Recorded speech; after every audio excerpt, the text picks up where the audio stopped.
Member চেয়ারম্যানের বড় পেশা হচ্ছে জমির দালালি, জমির বিরোধ মীমাংসা, এবং এটা তার বড় পেশা। ওরা লক্ষ লক্ষ টাকা ইনকাম, যেটা হচ্ছে যেমন ধরেন স্থানীয়ভাবে মাদক ব্যবসায়ী হতে পারে, মাদক সেবী হতে পারে, মাদকের পৃষ্ঠপোষক হতে পারে, নারী নির্যাতনকারী হতে পারে, তার এরকম রেকর্ড আছে, দাঙ্গা ফাসাদ করে এরকম হতে পারে, চাঁদাবাজি করে। এগুলো আমরা প্রশ্ন করে থাকবে ইয়েস নো, করেছেন কিনা, করেন কিনা।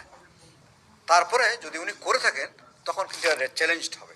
চ্যালেঞ্জ হলে যদি প্রমাণিত হয় তাহলে উনি মেম্বার হলেও কিন্তু পদ থাকবে না। বাস্তবতা হচ্ছে পলিটিশিয়ানরাই সব ঘরে বসে আলোচনা করে ঠিকঠাক করে সব ঠিক করে দিতে পারে। তো এই ক্ষেত্রে আমরা কি করব? আমরা এই ক্ষেত্রে কয়েকটা জিনিস চিন্তা করেছি, সেটা আপনাদেরকে জানাতে চাই। সেটা হচ্ছে যদি আমরা পারি, যদি সংখ্যাগরিষ্ঠভাবে সবাই চায়, সংসদীয় পদ্ধতিতে যদি এটাকে রূপান্তরের সুপারিশটা আমরা করতে পারি, তাহলে কতগুলো জিনিস হবে। কীভাবে? প্রথমত হচ্ছে নির্বাচন যে সব আলো গিয়ে পড়ে চেয়ারম্যান বা মেয়রের উপরে, এই আলোটা সরে যাবে, এটা ডিফিউজ হয়ে যাবে, তখন মেম্বারদের উপরে আলোটা পড়বে। এখন যারা চেয়ারম্যান প্রত্যাশী তাদের তো মেম্বার হওয়া লাগবে, তাহলে তারা একই জিনিস কি এখানে করবেন? আচ্ছা, এইখানের ক্ষেত্রে আমরা আরও কিছু চেক পয়েন্ট রাখতে চাচ্ছি, যাতে করে, কারণ এগুলো সরাসরি অ্যাড্রেস করা খুব ডিফিকাল্ট, এখানে ইনডাইরেক্ট কিছু অ্যাপ্রোচের মাধ্যমে একটা কালচার তৈরি করতে হবে। সেটার মধ্যে একটা হচ্ছে যে নির্বাচন তো আছেই, নির্বাচনের মধ্যে কতগুলো জিনিস নতুন করে অ্যাড করা হবে। সেটা হচ্ছে হলফনামা দিতে হবে। হলফনামার মধ্যে জাতীয় সংসদের যেসব হলফনামা, এত বড় হলফনামা না, এটা ছোট হবে, তবে কতগুলো স্পেসিফিক জিনিস থাকবে যেগুলো ওই হলফনামায় থাকে না। সেটা হচ্ছে যেমন ধরেন স্থানীয়ভাবে মাদক ব্যবসায়ী হতে পারে, মাদক সেবী হতে পারে, মাদকের পৃষ্ঠপোষক হতে পারে, নারী নির্যাতনকারী হতে পারে, তার এরকম রেকর্ড আছে, দাঙ্গা ফাসাদ করে এরকম হতে পারে, চাঁদাবাজি করে। এগুলো আমরা প্রশ্ন করে থাকবে ইয়েস নো, করেছেন কিনা, করেন কিনা। তারপরে যদি উনি করে থাকেন তখন কিন্তু চ্যালেঞ্জড হবে। চ্যালেঞ্জ হলে যদি প্রমাণিত হয় তাহলে উনি মেম্বার হলেও কিন্তু পদ থাকবে না। এরকম একটা সিস্টেম করতে পারি। আরেকটা হচ্ছে এখন যে নির্বাচন, এটা খুব গুরুত্বপূর্ণ বিষয়। এখন যে নির্বাচন, কারা প্রার্থী হবেন তার যোগ্যতার ক্ষেত্রে কিছু অযোগ্য করে রেখেছি করতে, যারা সরকারি বেসরকারি চাকরি করেন, স্থানীয়ভাবে আছেন, যারা স্থানীয় বসবাস করেন, তারা কিন্তু ইলেকশন করতে পারেন না। যদি আপনি শিক্ষার কথা বলেন, শিক্ষার কিন্তু পরিমাপটা করে দেওয়া, এটা সাংবিধানিকভাবে পারবেন না আপনি। এই শ্রেণী পাশ হওয়া লাগবে এটা বলতে পারবেন না, কারণ এটা সংবিধানে ল করবে না। অসাংবিধানিক জিনিসটা আমি রেকমেন্ড করতে পারি না। কিন্তু একটা কাজ করতে পারি আমরা, এই স্থানীয় নির্বাচনের মেম্বার পদের প্রার্থীটা খুব মুক্ত করে দেন। সরকারি বেসরকারি চাকরি করলেও এটা কিন্তু ফুল টাইম জব না, এই মেম্বারশিপ করা। হ্যাঁ, চেয়ারম্যান যদি হন এটা ফুল টাইম, বা যদি নির্বাহী কাউন্সিল হয়, চেয়ারম্যানের একটা 3 জন নির্বাহী কাউন্সিল থাকবে, ওখানে যাওয়া এটা ফুল টাইম।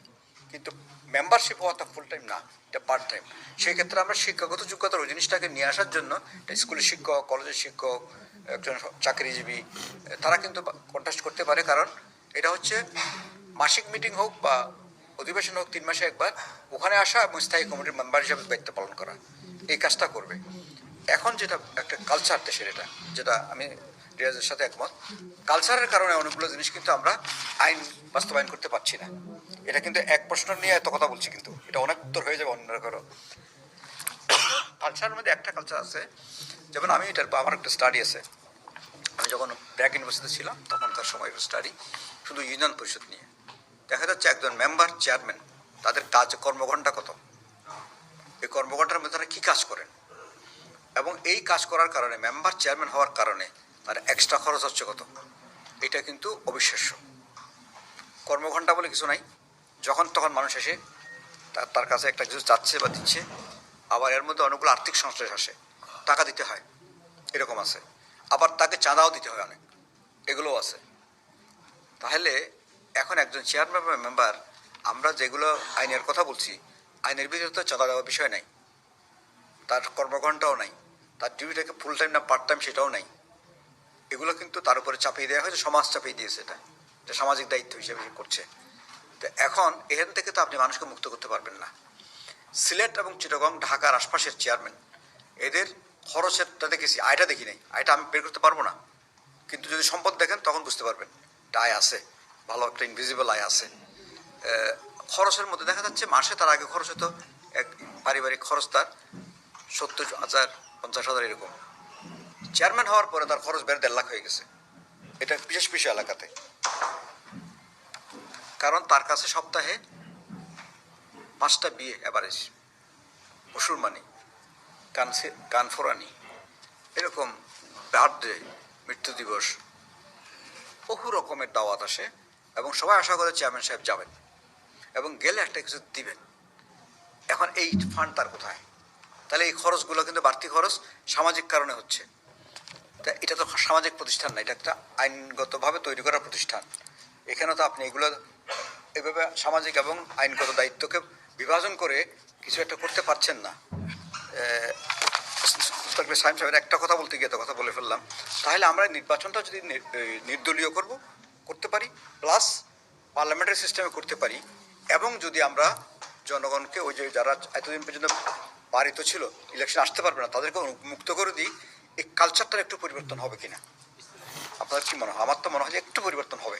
কিন্তু সিস্টেমের মধ্যে যদি আপনি আনন্দে মেম্বার হবে, মেম্বার থেকে চেয়ারম্যান আসবেন এবং মেম্বারদের একটা ফুল টাইম না একটা পার্ট টাইম আপনার, তাহলে এটা পেশা না। এখন তো কিছু লোক এটা পেশা, এই কাজটা পেশা।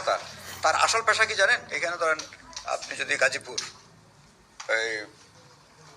এইদিকে তো ইয়েটা আছে, কেরানীগঞ্জ, ঢাকার আশপাশের, এগুলো মেম্বার চেয়ারম্যানের বড় পেশা হচ্ছে জমির দালালি, জমির বিরোধ মীমাংসা, এবং এটা তার বড় পেশা। ওরা লক্ষ লক্ষ টাকা ইনকাম।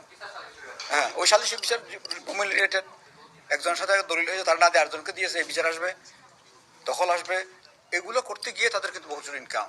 তো এইটা তার পেশা। কিন্তু একজন যদি শিক্ষক আসে, ওর তো একটা পেশা আছে, কিন্তু এই পেশা এই কাজে তখন হয়তো অভ্যস্ত না খুব একটা। আচ্ছা, প্রথম কথা হচ্ছে ঘোরা বেচা কেনা। এখন পার্লামেন্টে দলীয় ভিত্তিতে হচ্ছে বলেই ফ্লোর ক্রস করতে পারে না তারা। এটা ফ্লোর ক্রসিংয়ের বিরুদ্ধে একটা আইন আছে, 70 অনুচ্ছেদ। কিন্তু এখানে যেহেতু নির্দলীয় হচ্ছে, এখানে ফ্লোর ক্রসিংয়ের আইন থাকবে না। সেই জন্য যেটা বলছেন, সংখ্যাগরিষ্ঠের সাপোর্ট লাগবে। সংখ্যাগরিষ্ঠের সাপোর্টটা আমি বাই করতে পারি, এইটাকে বাই কেনা যায়, বেচা যায়। এই কেনা বেচার বিরুদ্ধে আইন করতে পারলে, কেনা বেচাটা বন্ধ করতে পারার মানে রিডিউস করা গেলে এই সিস্টেমটা কার্যকর হবে।